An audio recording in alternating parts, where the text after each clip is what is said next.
You're listening to the Be Better Off Show by Kelly+Partners. Good morning and welcome to the Be Better Off Show, where we get leading Australians of great achievement and interest to speak with us and share how we can all be healthier, wealthier and wiser. Now today, Julian Parisi works with his father, who's a great rooster running Parisi, and they do amazing things. So welcome, Julian. How are you? I'm great. Thanks for having me. It's a pleasure to be here speaking with such a superstar like yourself, mate. Hey, champion. Now tell me, where does the name Parisi for this company of yours come from? So the company name is via our surname. Oh, and we thought that we would, use our history, our family name as our brand name. It's been since 54, so many years. that's fantastic. So coming up to running a business for over 60 years, and you've got your dad, Chris, in it. Was it your father's father that started the business?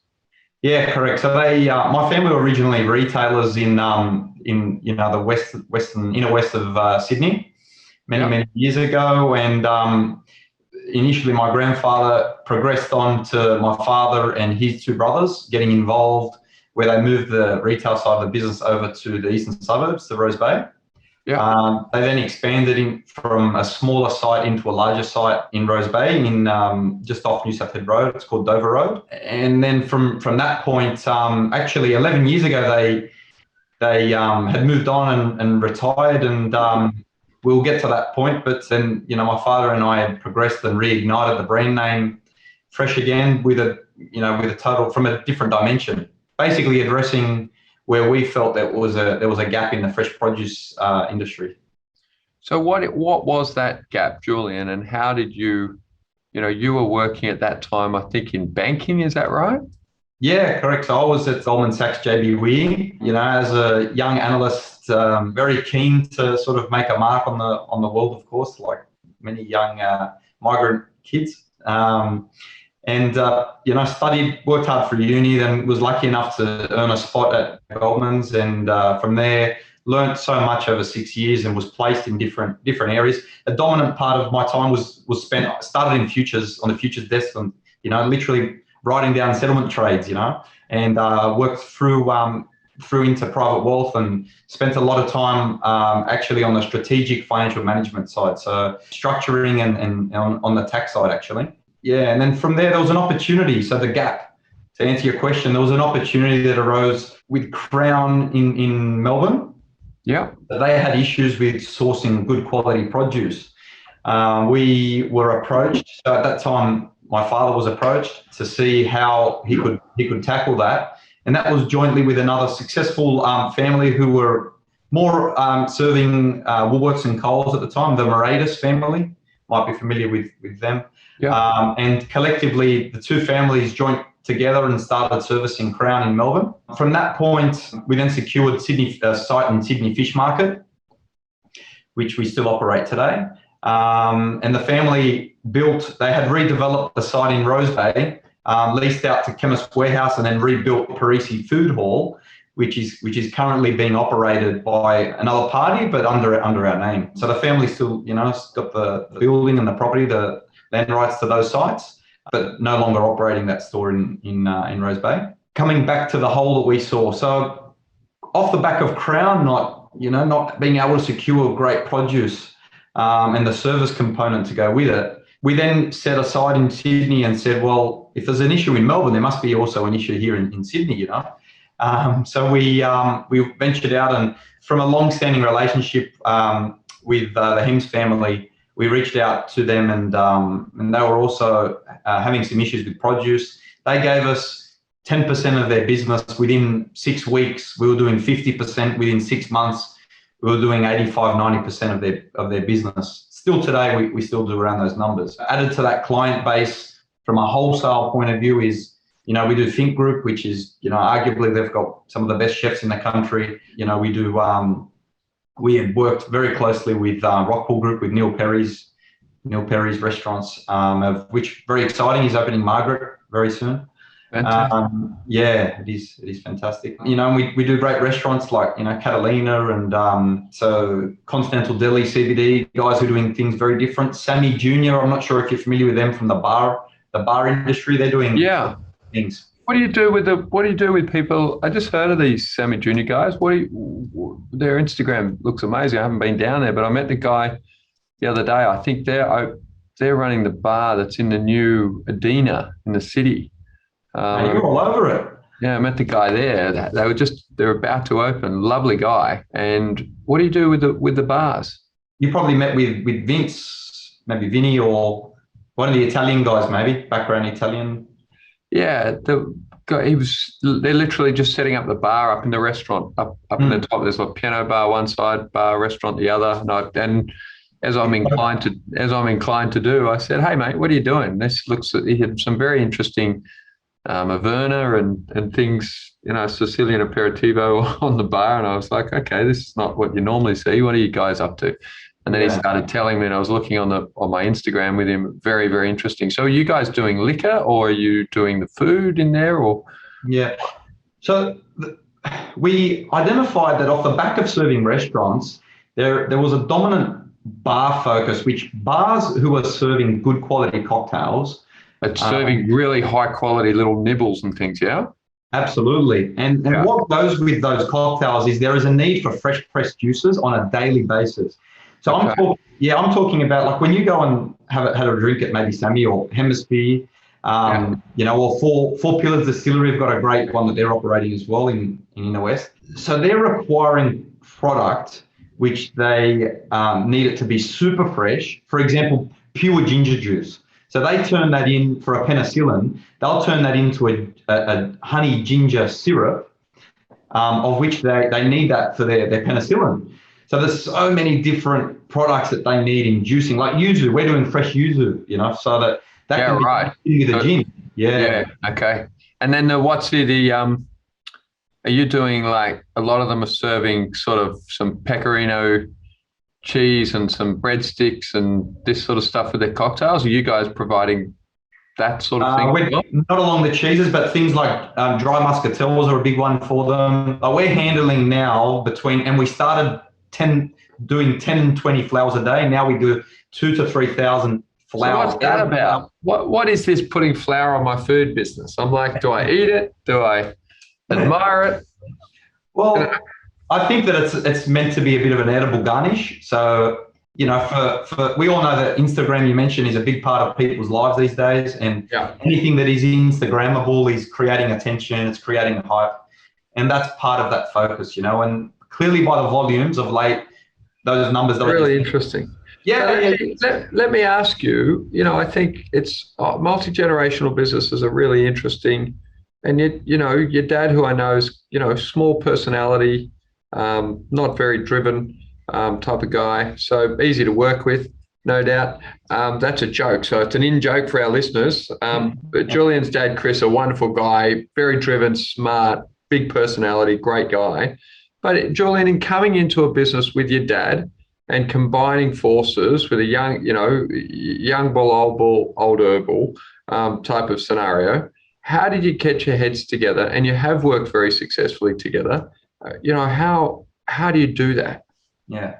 Look, I think that's a great question, because I know so many similar family scenarios where the older bull doesn't release the reins to the younger bull, and the business doesn't really evolve with times. So to my father's immense credit, when I took the plunge to move out of the corporate world into where I am today, his work ethic is by far one of the highest I've seen.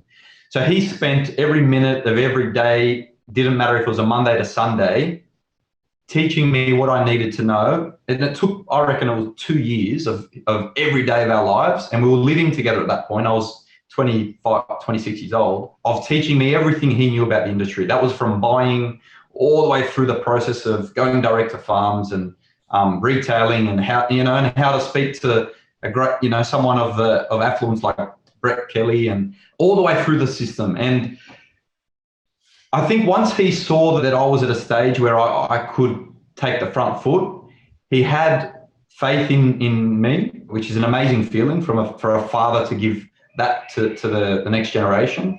And he let me run with it. And of course, I've made mistakes along the way, but 100% learned from them, and we're better off for that. And he's let me make decisions of saying, okay, we are not going to be 100% retailers. We're going to be now 85% in food service wholesale, trying to expand state to state, servicing the ship industry, of which my family are renowned for retail, and now our company is 85% wholesale. So he has literally taught me what he knows, let the reins be, loosened up, pass them on to us. We've got a great management team in place. He still is involved in overseeing the buying, the purchasing, but anything to do with day-to-day operations, he's not involved today. He's not involved in at all. He still is in the most important part of the business, which is the purchasing. Still today, that's what is so important for us.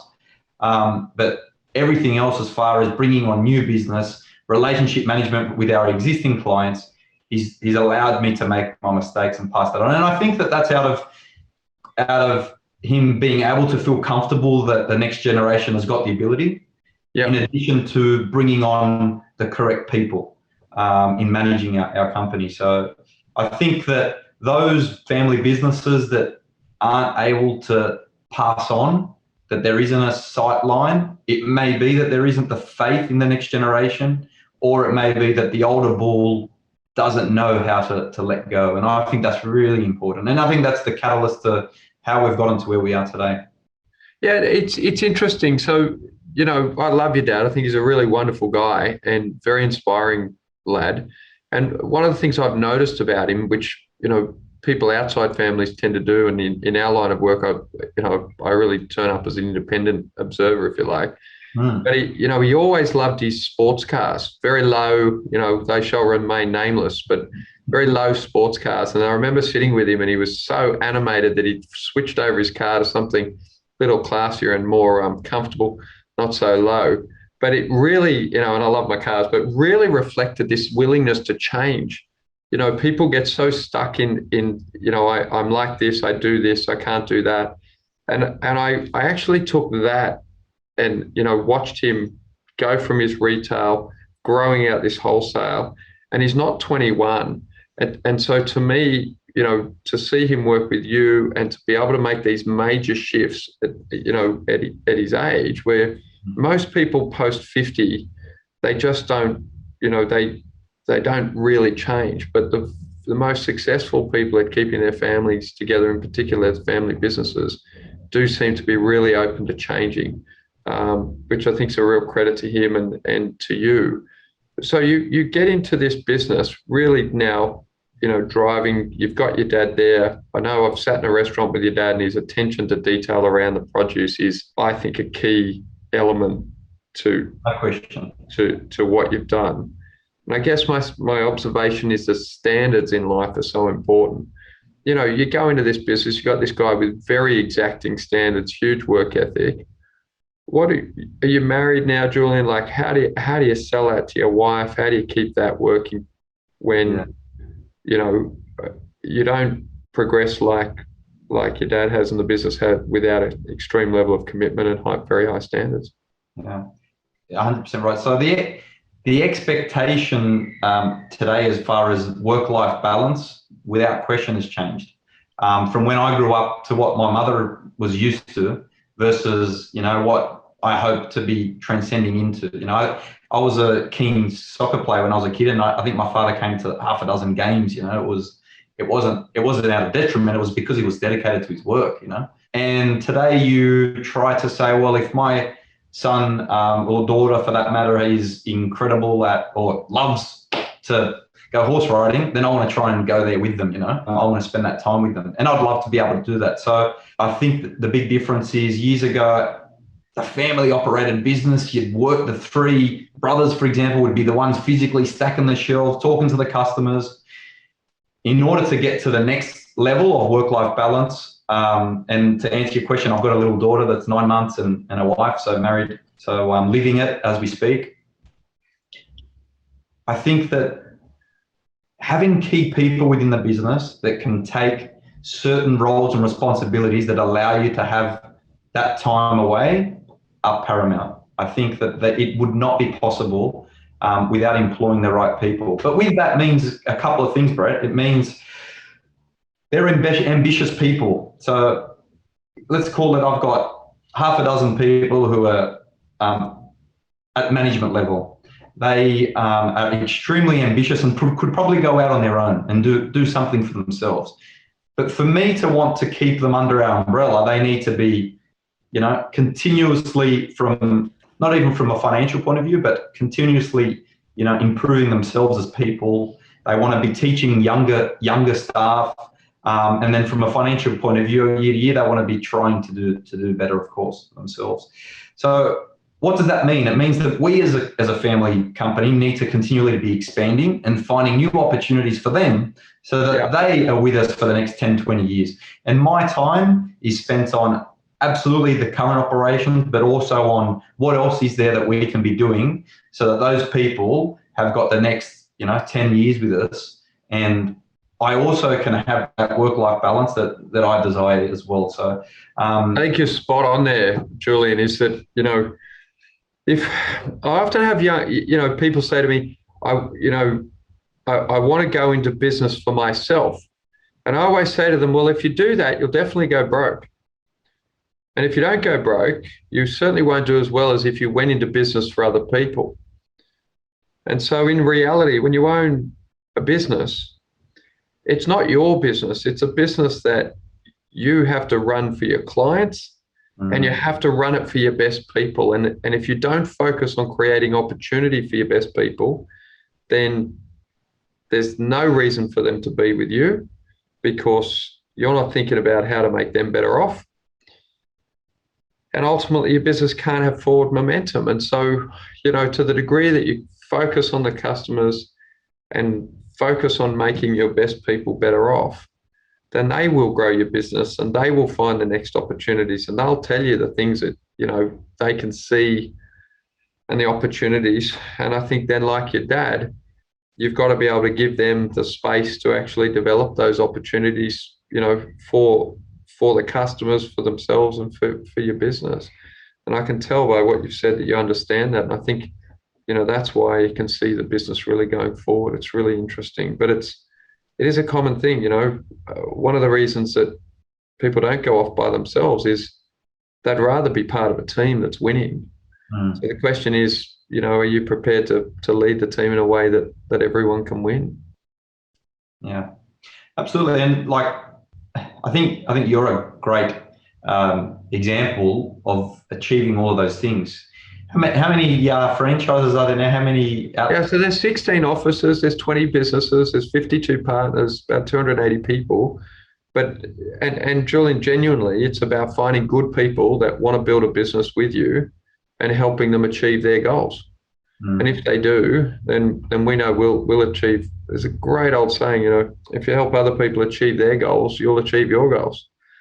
You just don't want to get that out of order. And that's what I think the great people that you meet through the business, your clients and suppliers and friends, and they become part of your life if you want them to, and you want to live that type of life, which I personally find very rewarding. So now with a 9-month-old and a wife, I've got a wife and a 16-year-old and a 13-year-old and a 9-year-old. Yep. These are, I think, the biggest challenge the business owners that I deal with struggle with is to get, rather than work-life balance, just get priorities in the right order, I guess, to make time for the things that matter. And that really means making sure you stay healthy and then you can spend time with your partner and your children. How are you finding that? You've now come into the world of an uncontrollable child. They just have their own routine. How's that going for you? I'm loving it. Fortunately, my wife she's ambitious in her own right. So she's a designer and she takes care of the creative part of Parisi. So what you see from, our trucks, for example, the way that they're branded well, and we get beautiful emails from time to time, people saying, I saw your trucks around the city. So she's the real talent, the beautiful boxes. So guys, for our listeners, if you get a box of fruit, you get anything from these guys, it's not only produce amazing, but the beautiful sense of Italian quality designs there. So it's your wife that's doing the design, the boxes, the ribbons, the whole lot. Yeah, absolutely. My wife is taking care of that, and she's got such a focus on the experience of someone opening the package. So down to the material of the ribbon that's been selected. You know, the inserts of all the boxes, they're all perfectly selected so that they've got Parisi label all over them and custom made. So, you know, not every piece of your business can be a net profit business. Some of them, you know, we put towards a marketing. You know, it's a marketing component of the business, and it's getting the name in the right hands. Yeah. And I think that part of the business for us, that's what it's really about. You know, that's the magazine of our business. You know, and if it's just a cost it's a nice way to think about it. You know, if it's just a cost recovery exercise, then it's essentially free marketing. And you know, so often there are opportunities within businesses where you can provide a service. You may not be at full margin, but you know, to your comment there, you know, putting your product in the right hands, you know, we strongly believe in a sort of pay it forward mentality that, you know, I never believe a good act done with the right intention is unrewarded. It's just that you don't know where the reward comes back from. Yeah. But, you know, it always seems to come back. And so we don't get anxious about just doing the right thing by people and knowing that eventually, you know, the wheel turns and everything seems to move forward strongly. Yeah. So coming back to, I agree. So coming back to how's the child and the wife. So fortunately, yeah, Cynthia, my wife, she's, you know, understanding that, you know, we're operating a company and we're responsible for, you know, 120 people's lives and their families as well. And I mean that. I take that every day I wake up, I think about the people who work for us, the long-term people that work for us. They are putting confidence in us as business owners, and security, you know, and long-term security for their families. So, you know, we, as a director, as a business owner, you need to take that very seriously, I think. So she, you know, she's very supportive and she's taking care of the little one.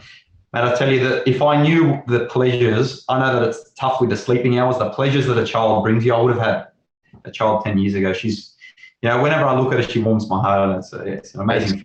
It's really, it's a great comment, Julian. You know, today you go into cafes. I was in one this morning. There's always a bowl out for the puppies to be welcome. But people are less welcoming of children, which is quite silly. And I think parents often talk about the commitment required to raise a child, but not the joy. You know, I had my little one, my 9-year-old in the park this morning because she wanted to go to the park before school. So I said, well, if you get up early, you know, I'll take you to the park. And this beautiful couple of ladies were there, one with their partners, with their gorgeous newborns. One on the swing, one crawling through the mud. And, you know, as I'm inclined to do, I went and patted their babies. And I said, oh, that's a beautiful baby, much cuter than any puppy I've seen this morning. And the poor mums were so happy that somebody was kind to them and their baby because, you know, early on, it's particularly for the girls who birthed this package of love, it's very heavy going. So, yeah, they do bring another dimension to your life and I think are tremendously rewarding, really tremendously rewarding. I think you said something really important. So work-life balance is probably the wrong phrase. It is more about aligning your priorities. So what we're starting to do is we're starting to, in the calendar, the same way that I had a meeting planned today with yourself, is my wife and I starting to put things in the diary that week to week we're forced to do. So we do spend quality time together. Like on a Tuesday afternoon, she's organised a personal trainer for us to go. And is that the family diary? I love it, mate. You have to. You've got it. You've spot on, mate. If you've got priorities like in the business, in your family, you've got to carve the time out because it's not going to happen any other way. Yeah. So last night we tried. We've got my wife's actually, she's not Italian. She's from Chile. She's South American background, and her family migrated here when her parents were 32 when they came here. So they are new to Australia. And we tried it was a Colombian restaurant last night, just off of William Street. And mate, just in cuisine, like there's so much beautiful product out there that to eat and fry, and venues, people doing amazing things, but we're so lucky here that we can go out and eat and, try potatoes. I'm in produce and I tried potatoes from Colombia. They're receiving them frozen. We don't have them in Australia. They're incredible. Like this guy last night, he had an octopus with watermelon in a salad. Like you don't get that just in normal Australian cuisine. So you need to get out there and try different things. I feel so lucky to be doing that, Yeah, if you can combine, it's a really interesting area, because I've said to people, I don't believe in work-life balance. I believe that, there's a 13th century philosopher that talks about right order, most important thing followed by the next most important thing. And there's a lot of people I've spoken to that just say that, if there's a hard distinction between your work and your play in your life, your family, but then you're in the wrong work. There has to be some passion for that. And if you can meld, your business in produce with your love of food, and get out to those venues, on a Tuesday night, take Cynthia, take your child and experience those venues. Go early. We used to find we just go early, 6 o'clock dinner, or as early as that open, so that, because the kids aren't good for a long time at that age. And your life is richer when those things come together, rather than trying to falsely keep them apart. So I think it's really interesting. And to your point, unless you carve that time out, it's just not going to happen. And so, one of the things we've seen with schools and all the rest of it, they impose a sort of false structure to your life. You really have to structure your life and then make all the rest of it fit in. Otherwise, you get to a certain age and you've forgotten to live your life, which is, I think, really, really important. So what happens next? When you look forward, I love Michael Hill, and I must get him on the podcast. Michael Hill Jewelers, he wrote this amazing book called Toughen Up. And in there, I'll recommend it to everyone, phenomenal book. But he talks about having a 30-year plan. So, if you don't have a 30-year plan written down, you don't have a plan at all. And the guy's 70 odd now, 75, still got a 30-year plan. Incredible guy. But I read this many years ago. And ever since, I've run a 50-year plan, because you've got to live to 100, right? The question is, when you look out 20 years, 30 years, where do you see, your life and business? Yeah, good question. So 30 years, I don't have a 30-year plan, but I've got, a shorter term plan and then a longer term, plan. Look, I still see some serious opportunity within what we do from a wholesale point of view, to be growing and expanding and growing in different parts of the business. So labor is a serious component of restaurants' P&L that needs to be addressed. It's continually increasing, and I believe that there's going to be a point in time which people just can't afford to go out and pay for a product, because it will just become too dear. And that's driven by the labor. If labor starts to go up continuously, they've got no choice. So how do we help that to be addressed? And I think the technology that is out today, that is not being used from a food preparation point of view, just from research that I personally have participated in, there is an immense amount of opportunity to be preparing product that takes a few steps out of the pie for a restaurant of the mundane tasks, that can then allow the chefs to be doing all of the beautiful things that they'd love to do, creative, designing new menus, what seasonality, what's coming in next, and the final stage of cooking. But there's a piece of the puzzle that technology can help us with, and I think that I personally would like to tackle that. Yeah. It's interesting. Just here in North Sydney, there's a dim sum restaurant out of Hong Kong, and I just popped in the other day for lunch. A big iPad order on the iPad. Out came the food, and so really there was one person plus the chefs, and phenomenal food, great service, happy days. So it does resonate. Well, look, I want to thank Julian for being with us this morning. Julian Parisi, the managing director of Parisi, 65-year-old family business here in Sydney. You'll see their shop in Queen Victoria building. There's a shop. Is it still there? It is still there. QVB, our lease actually during the middle of COVID, it expired, and we couldn't come to the commercial terms with Vicinity, so that one's not. Oh, that one's gone. Is there still the one in Barangaroo? Yeah, correct. So the other Barangaroo I've seen. I thought I walked past it the other day. I'm sure I had. I think I had a chocolate dipped strawberry. I think that's what I might have had before a meeting. It was a food of champions, and guys, we use Parisi for our corporate gifting. I love to buy a box of fruit and send it to people. So when you cop one of those boxes, it's the best fruit you've ever seen. And and the Parisi business for fruit was recommended to me by Julian and Chris's good friend Nick Chironi, who's also here in Sydney, great Italian lad and jeweler. So Julian, I really want to thank you for today. I look forward to catching up soon. And as I love to say to our audience, have a great day. Thanks so much, Fred. It's a pleasure to be with you. Thanks for listening to the Be Better Off Show. If you enjoyed this episode, don't forget to rate and review on Apple Podcasts. Have a great day.